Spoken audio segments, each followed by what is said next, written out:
Bro, pernah nggak lu ada di titik di mana lu tiba-tiba berhenti ngechat dia, terus dia juga ikut berhenti? Dan dalam sepersekian detik, kepala lu langsung bikin skenario kiamat.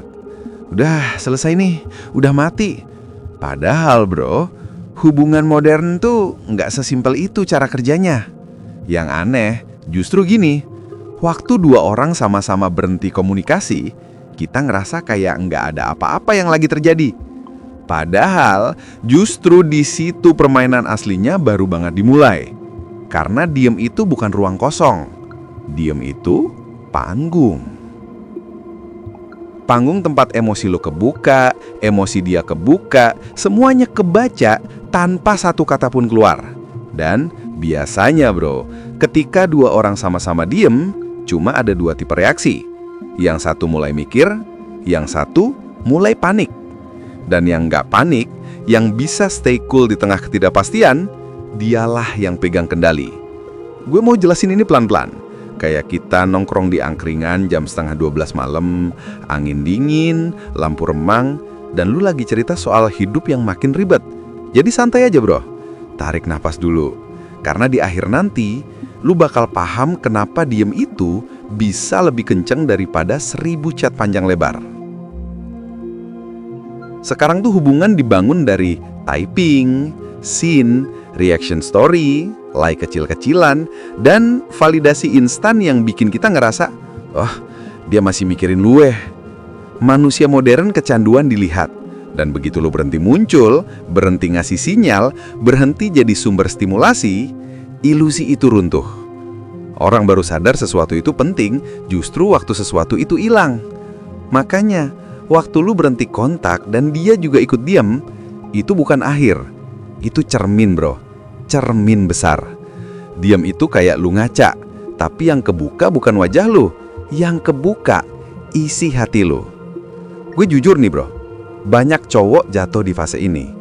Karena begitu lu stop ngechat, suara bocil di kepala langsung teriak, chat aja lah, nanti dia lupa loh.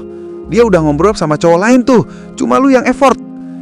Itu bukan suara hati, itu suara ketakutan yang nyamar jadi logika. Ada suara lain yang jauh lebih dewasa, lebih lembut, lebih tenang. Tahan dulu, bukan buat sombong, buat lihat kenyataan sebenarnya. Biar dia ngerasain keberadaan lu justru lewat ketidakhadiran lu. Tapi gue nggak bohong bro, diem itu nyiksa di awal. Diem itu kayak detox emosi, perih dulu sebelum plong. Sedangkan di sisi lain, cewek juga masuk fase sendiri. Awalnya lega, nggak ada tekanan chat, nggak ada tuntutan balas cepat. Dunia kayak lebih ringan. Tapi makin lama, lega itu berubah jadi penasaran. Penasaran berubah jadi ragu. Ragu berubah jadi kekosongan. Dan kekosongan berubah jadi gue kangen. Itu pola bro. Dan pola nggak pernah bohong. Banyak orang kira diem itu pasif. Padahal diem itu aktif. Waktu lu nggak ngejar, nggak nge-refresh chat tiap 2 menit, nggak stalking story dia, yang terjadi itu bukan kosong. Yang terjadi itu reset.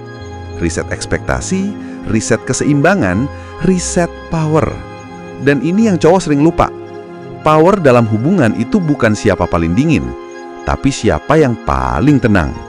Kalau lu tetap fokus sama hidup lo, tetap ngejalanin hari lu tanpa drama, tetap sibuk ngebangun diri, lu yang pegang kemudi. Dan cewek itu kerasa bro, energi lu kerasa. Cowok yang tenang punya magnet sendiri. Nggak needy, nggak gelisah, nggak minta-minta validasi. Dan justru itu yang bikin lu beda. Tapi bro, ini bagian penting. Diem itu bukan buat ngehukum dia. Diem itu buat ngelindungin diri lu. Cowok yang selalu ngejar itu capek. Cowok yang selalu ngejelasin itu habis energi. Cowok yang selalu nyusuin ego orang lain akhirnya lupa sama dirinya sendiri. Diem itu bukan silent treatment, bukan manipulasi, bukan childish game. Diem itu cara lu bilang, gue nggak mau maksa orang yang nggak mau stay. Gue nggak mau ngemis validasi, gue nggak mau hidup dalam ketakutan kehilangan. Dan disitulah power balik ke lu.